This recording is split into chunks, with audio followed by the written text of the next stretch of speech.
All right, as you were watching that last video and you were, watching me create this styled switch, and you're yelling at me saying, "Oh, you shouldn't duplicate this label, this input, this form."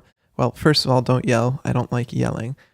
Second of all, despite your yelling, you are correct. I do like to pull basically this field wrapper into a separate component as well, because there's a lot of duplication. You can have a basic text input, you can have a switch input, you could have a multi-select input, you could have a text area. There's all these different text input or user input for your form that share very similar elements, and just like anything else, we don't want to duplicate a bunch of the same stuff.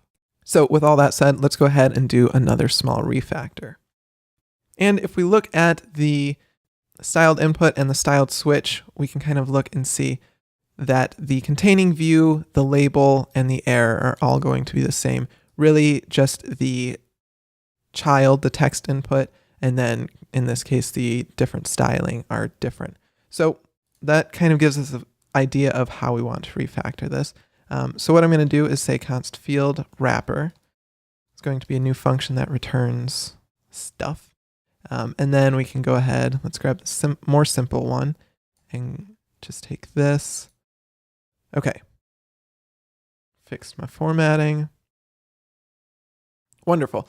All right, so what's different? Well, our switch isn't going to be there. That's going to be kind of the custom part of each field.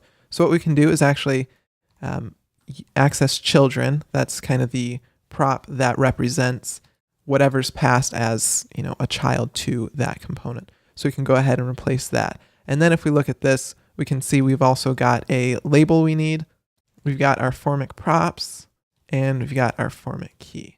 So that's kind of an advantage of having like ESLint set up. Just kind of tells us what is missing. So now we know we need to pass the child, label, Formik props, and Formik key to our field wrapper.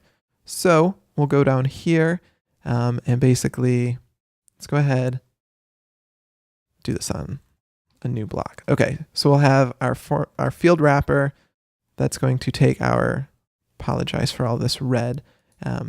It's going to have our text input here. Can fix the formatting.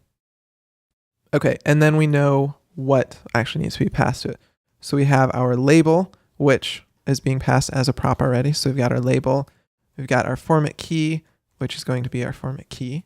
And then we've got our Formik props, which are going to be our Formik props. I'll save this, and I'll delete all of this stuff that's no longer needed. Does it look the same? Looks the same to me. Does it function the same? It sure does. All right, let's go ahead and update the styled switch as well. I'll just go ahead, delete all of this. I'm going to add the form wrapper, or rather field wrapper. We'll go ahead and update down here too. All right, so we've got our field wrapper set up. Okay, we've got our field wrapper set up down here, and then we need to go ahead and basically forward the exact same props along. So I'll just go ahead, copy this stuff, can add it here, save it. Looks the same, seems to function the same. All right, I think it's all set up. Nice little refactor for us to do, just so that we're reducing duplication. Like I said before, as you're adding more input types for the user, it's nice to have these kind of base components that you can just really start building on top of. So you've got the field wrapper, we've got our styled switch, we've got our styled input, and it just makes it a lot easier for us as developers building that application to kind of build out this little component library and to refactor as we go building out our forms. Trust me, when you're 6 months down the line, you'll thank yourself that you just made it easier, where you can just kind of do 2 quick additions to your code, and you've got this new form field type, and it's all set up and good to go.